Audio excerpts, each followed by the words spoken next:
ព្រះសង្ឃពីរក្រុមនៅក្នុងវត្តតែមួយបានផ្ទុះអតិកោ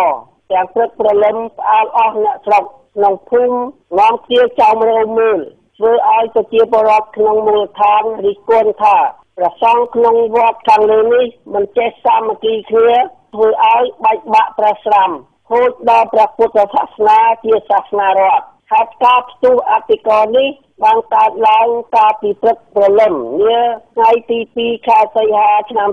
2013នៅក្នុងវត្តសូរិយារាមហៅវត្តថ្មី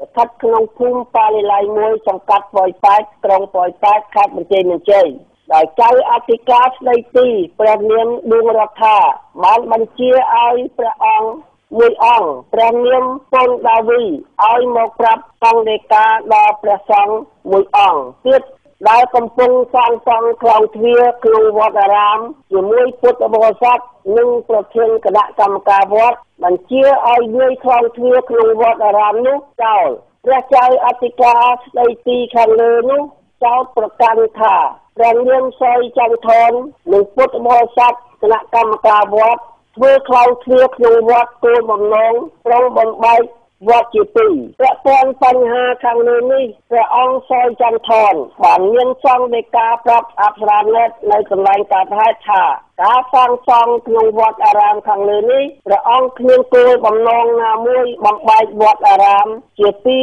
ដោយព្រះអង្គឌួងរដ្ឋាចោទដោយងងឹតងងល់នោះទេព្រះអង្គបានកសាងវត្តអារាមជាបណ្ដាតាំងពីឆ្នាំ2006មកម្លេះក្នុងទីវត្តអារាមនោះព្រៀបបានដូចបាតប្រពាំងចាក់ដីអស់រាប់រយឡាននិងកសាងកុដិមួយដ៏ធំសម្រាប់ព្រះសង្ឃគង់នៅរៀនសូត្រធម៌អាកសាងរបងវត្តដាំផ្កាធ្វើសួនធ្វើខ្លងទ្វារក្នុងវត្តនិងធ្វើផ្ទាំងសម្រាប់សរសេរពុទ្ធប្រវត្តិ8ចំណុចរបស់ព្រះពុទ្ធសាសនាដើម្បីឲ្យប្រជាពលរដ្ឋនិងពុទ្ធបរិស័ទឲ្យយល់ដឹងសមិទ្ធផលទាំងឡាយនេះដោយមានសទ្ធាជ្រះថ្លាពីពុទ្ធបរិស័ទក្នុងមូលដ្ឋាននិងបច្ច័យមួយចំនួនបានមកពីពុទ្ធបរិស័ទក្រៅប្រទេសនិងបច្ច័យផ្ទាល់ខ្លួនរបស់ព្រះអង្គបានមកពីធ្វើខ្សែស្រោចទឹកឲ្យពុទ្ធបរិស័ទការកសាងក្នុងវត្តនេះគិតចំណាយអស់ទឹកប្រាក់ប្រមាណជាង